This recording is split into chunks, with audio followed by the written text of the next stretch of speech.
Sixers. Rick Ross with his first NBA rebound. Congratulations to the boss. Also, for the record, Rick Ross, I know you're a loyal viewer of the show. I need more updates on your livestock. You got a cow, you got a buffalo. I get sporadic updates on Instagram. Dude, I want to see what those guys are doing every single day. Every day, what's up with the buffalo? Heat win. Moving on to the weird. CP3, Jalen Brunson. Oh, look at the crafty veteran. Ah, you got me. I mean, this guy is just fantastic. They call an offensive foul on Brunson here. CP3 grabs his arm, throws it into his stomach. Oh, you got me. He's just brilliant. It's fantastic. NBA, it's fantastic. Suns are about to sweep the Mavs. And then finally, we're back to the Heat. No Embiid, no problem. Put that in there. Let's reverse roles here. Bam to Jimmy. Boom, big face coffee. Waking you up in the morning. And that's a weird and wonderful. Wouldn't that be no Embiid big problem? No Embiid? I would say no Embiid big problem. It is. No, it's no problem for the Heat to throw alley-oops. Plus, they're inside. Time now for Broussard's Under Duress list. His friends just call it the Bud list. We're his friends. Eagles quarterback Jalen Hurts spoke to the media yesterday, said it's my opportunity, it's my team. I'm ready to go. It's always easier to say that when you pick up Pro Bowl wideout A.J. Brown in the offseason. All right, Broussard, so Hurts is left off the Bud list. Who was put on it? All right, Jenna, you know the Bud list has always been more about motivation and inspiration, right?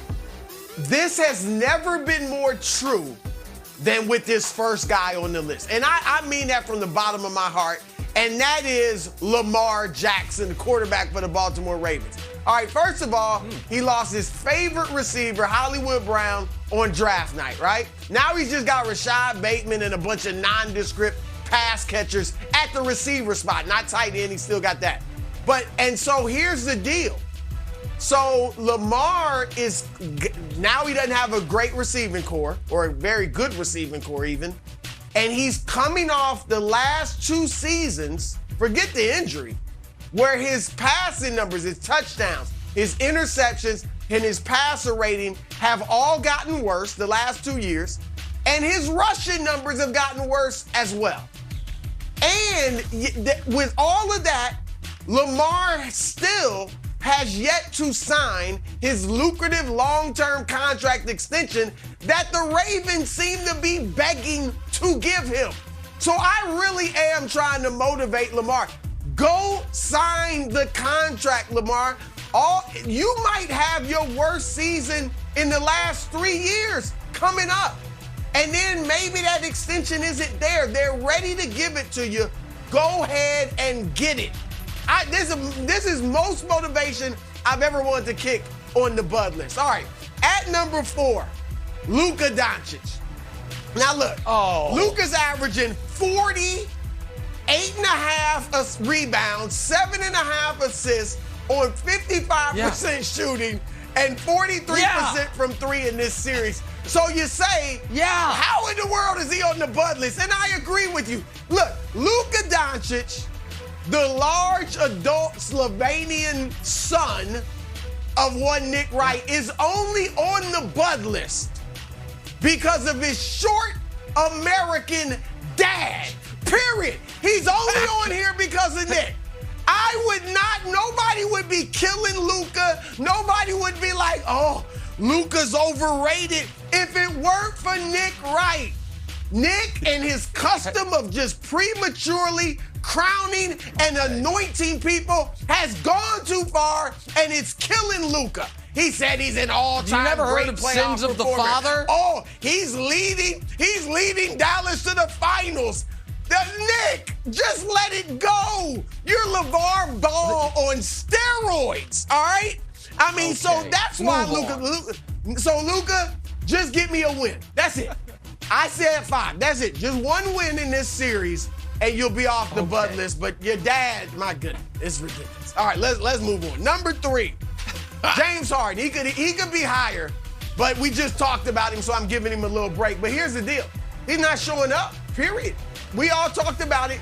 And guys, Miami is a good team, let's face it, but they're not world beaters. They got their issues. And if Harden was just 80% of the old James Harden, they might be up 2-0 or tied at 1-1. Because Tyrese Maxey is giving you 26 points on 47% shooting, and Tobias Harris is giving you 24 points on 57% shooting. It's James Harden. He hasn't shown up. The other two guys have without Embiid, so he is squarely on the Bud list, and he wants this big contract. I don't know who's giving up that coin. All right, at number 2, Nobody. Nick, Giannis. Ooh, what? And he's my man. He's my MVP vote. But and here's the deal. The entire world, finally, the entire basketball world, I think, after what the Celtics did to Kevin Durant, I think 90% of the basketball world is ready to crown Giannis as the best player in the world. And then he gets up against the Celtics. He's looking better than Durant did, but, he's struggling a bit. 38% shooting from the floor, 12% from three-point range. Al Horford, old man Al Horford, who'll be 36 next month, has held Giannis to 6 of 22 shooting, 27%, 5 turnovers. Old man Al Horford. So Giannis, I picked Celtics in 7, but I won't be upset if you win because you're my guy. But come on, man, you got to step up. All right, at number 1, we're staying in the association. Draymond Green. Oh. Draymond Green, come on down. All right, and Draymond isn't on this list because he's averaging 6, 7, and 5 in this series because he's always been much more than his numbers. His numbers never tell the story. All right, he is on the he's on the list. Not even because he gave the double bird to the fans of Memphis, okay? He's not even on the list because he ran around the court Antonio Brown style after being ejected in Game 1 against Memphis. Draymond Green is on the Bud list because he's got 2 points, 2 flagrant foul points in this postseason. Yeah, that means fair. If he gets one more flagrant 2, he will miss a game. And if you miss a game against Memphis or Phoenix, or if they get to the finals, Milwaukee, Boston, whoever comes out of the East, it is going to cost you. And a big strength of his is his energy, his volatility, him playing on the edge. But it also can be a weakness, so it's hard to see him. Most players, a flagrant 2 wilds, it wouldn't be hard to avoid. With Draymond, it will be. And so it's already arguably cost them 1 finals in 2016. Could he end up doing that again? That's why Draymond's on the Bud list. Good list. Wow. All right, solid list. I have one addition, Broussard, and it's someone near and dear to my heart. But every once in a while, you see this in Hollywood, where a publicist drops their celebrity client because they're just like, I don't know what to do. And Patrick Beverley, I have tried my best to be your pro bono publicist. But man, you gotta meet me halfway. We got eliminated.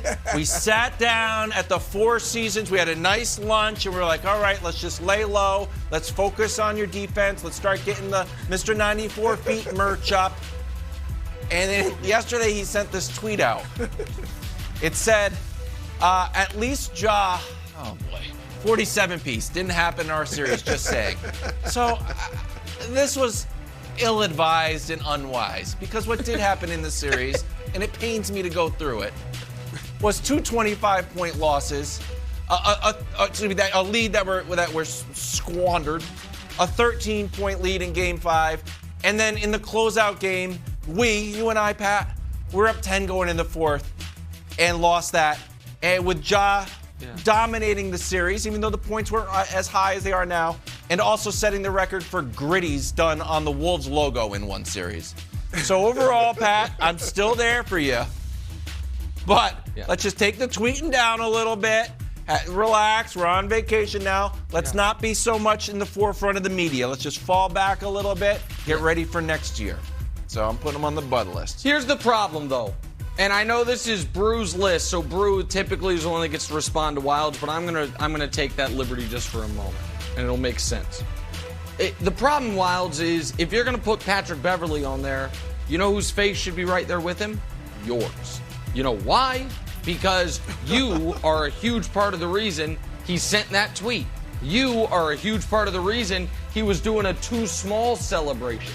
Because you are one of the many media charlatans that led him to buy into his hype, that led him to believe he was more than he actually is, that led him to believe he is a leader of a great team as opposed to just the only veteran on a mediocre team.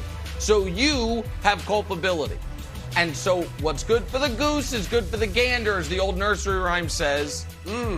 As do I. So I'm putting myself on the bud list.